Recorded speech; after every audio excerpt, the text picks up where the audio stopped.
नमस्ते। आज हम बात कर रहे हैं उस उलझन की जिसमें कई बार हम सब खुद को फंसा हुआ पाते हैं।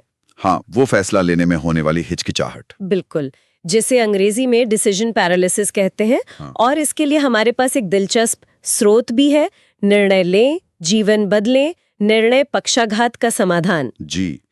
और ये बहुत जानी पहचानी स्थिति है। अक्सर होता है कि सबसे सही फैसले के चक्कर में हम कोई भी फैसला नहीं ले पाते। अटक जाते हैं। हाँ। और जैसा इस स्रोत में कहा गया है, बड़ी पते की बात है कि फैसला लेना सीखो, वरना जिंदगी तुम्हारे लिए फैसला कर देगी। बिल्कुल।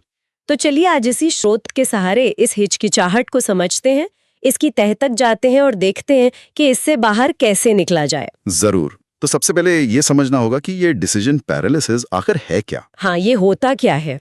ये वो दिमागी हालत है जब हम विकल्पों के बारे में इतना ज्यादा सोचते हैं, सोचते सोचते इतने थक जाते हैं कि आखिर में कुछ कर ही नहीं पाते, बस वहीं के वहीं रह जाते हैं। स्रोत में भी कुछ ऐसा ही कहा है कि सही वक्त का इंतजार करते करते जिंदगी निकल जाती है और हम सोचते रह जाते हैं।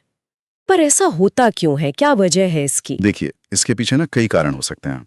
एक तो बहुत बड़ा कारण है ओवर थिंकिंग। जरूरत से ज्यादा सोचना। हाँ, हर ऑप्शन के प्लस माइनस को इतना ज्यादा तौलना के मतलब दिमाग बस घूम कर रह जाए। और जब हम इतना ज्यादा सोचते हैं तो अक्सर एक और चीज हावी हो जाती है, वो है नाकामी का डर, फियर ऑफ फेलियर। बिल्कुल। ये सवाल कि अगर मुझसे गलती हो गई तो, अगर ये फैसला गलत निकला तो क्या होगा, ये हमें रोक देता है। सही कहा। और एक तीसरा एंगल भी है इसमें, वो है सामाजिक दबाव, सोशल प्रेशर। हाँ, ये वाला भी बहुत कॉमन है। कि लोग क्या कहेंगे या कहीं लोग मेरा मजाक ना उड़ाएं, ये सोचकर भी हम कदम पीछे खींच लेते हैं। एकदम सही। तो ये तो हो गई प्रॉब्लम और उसके कुछ कारण। लेकिन अच्छी बात यह है, जैसा आपने कहा, कि स्रोत में सिर्फ समस्याएं नहीं, समाधान भी दिए गए हैं। जी हाँ। पहला तरीका जो बताया गया है वो सुनने में बड़ा दिलचस्प है, 80% रूल। ये क्या चीज है? ये ना एक बहुत ही प्रैक्टिकल अप्रोच है। इसका सीधा सा मतलब है कि किसी भी फैसले के लिए हमें 100% क्लैरिटी या कॉन्फिडेंस का इंतजार नहीं करना चाहिए। अच्छा। हाँ, क्योंकि वो शायद कभी आता ही नहीं है। अगर हमें लगता है कि हम करीब 80% तक क्लियर हैं या हमारे पास 80% जानकारी है, तो बस कदम उठा लेना चाहिए, एक्शन ले लेना चाहिए। ये तो बड़ी राहत की बात है। मतलब परफेक्शन के पीछे भागना छोड़ दे। बिल्कुल, ये हमें उस बोझ से आजाद करता है। हाँ, ये 80% वाला नियम तो वाकई हिम्मत देता है। और क्या तरीके सुझाए गए हैं? दूसरा एक और अहम तरीका है छोटे छोटे फैसले पहले लेना शुरू करना। रोजमर्रा वाले। हाँ, रोजमर्रा के छोटे छोटे निर्णय, जैसे आज क्या पढ़ना है या पहले किसे कॉल करना है।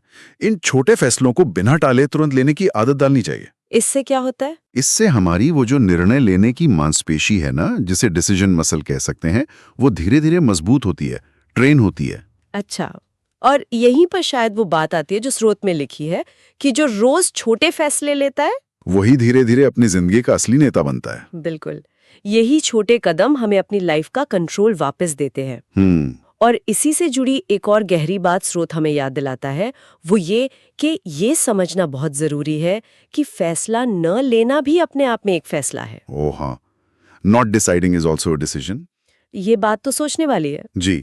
अगर हम तय नहीं करते तो हम असल में हालात को या समय को अपने लिए तय करने दे रहे होते हैं, और उसका नतीजा अक्सर हमारे हक में नहीं होता, बाद में पछतावा होता है। सही बात है। हम टाल मटोल को अक्सर कुछ ना करना समझते हैं, पर वो भी एक तरह का एक्शन ही है जिसके परिणाम होते हैं। कोई और प्रैक्टिकल टिप है इसमें? हाँ, एक और बड़ा काम का नियम है 5-5-5 रूल। 5-5-5 ये क्या है? जब किसी फैसले को लेकर बहुत हिचक हो रही हो तो खुद से 3 सवाल पूछें। पहला, क्या इस फैसले का असर 5 दिन बाद भी उतना ही मायने रखेगा? ठीक है। दूसरा, क्या 5 महीने बाद भी इसका बड़ा असर रहेगा? और तीसरा, क्या 5 साल बाद भी ये फैसला मेरी जिंदगी पर भारी असर डालेगा? अच्छा, तो इससे क्या पता चलेगा? इससे पर्सपेक्टिव मिलता है। अगर जवाब है कि 5 महीने या 5 साल बाद इसका कोई खास असर नहीं रहेगा, तो शायद उस फैसले को लेकर इतनी चिंता करने की, इतना अटकने की जरूरत ही नहीं है। जल्दी से फैसला लेकर आगे बढ़ जाना चाहिए। ये तो बहुत अच्छा तरीका है चीजों को सही नजरिए से देखने का। स्रोत में कोई रियल लाइफ उदाहरण भी दिया था शायद? हाँ बिल्कुल।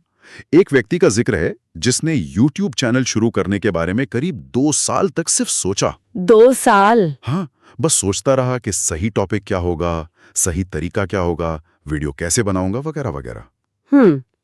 वही परफेक्शन वाली सोच। बिल्कुल। फिर एक दिन उसने बस तय किया कि अब सोचना बंद, करना शुरू। और उसने अपना पहला वीडियो बनाया और अपलोड कर दिया। और नतीजा? नतीजा ये कि आज उसके चैनल पर 10,000 से ज्यादा सब्सक्राइबर हैं। अरे वाह। तो यहाँ सीखने वाली बात ये नहीं कि उसने कोई एकदम परफेक्ट फैसला लिया। नहीं, सीखने वाली बात यह है कि उसने बस एक फैसला लिया और उस पर अमल किया। शुरुआत कर दी, वो ज्यादा जरूरी था। सही कहा, एक्शन लेना जरूरी था। बिल्कुल।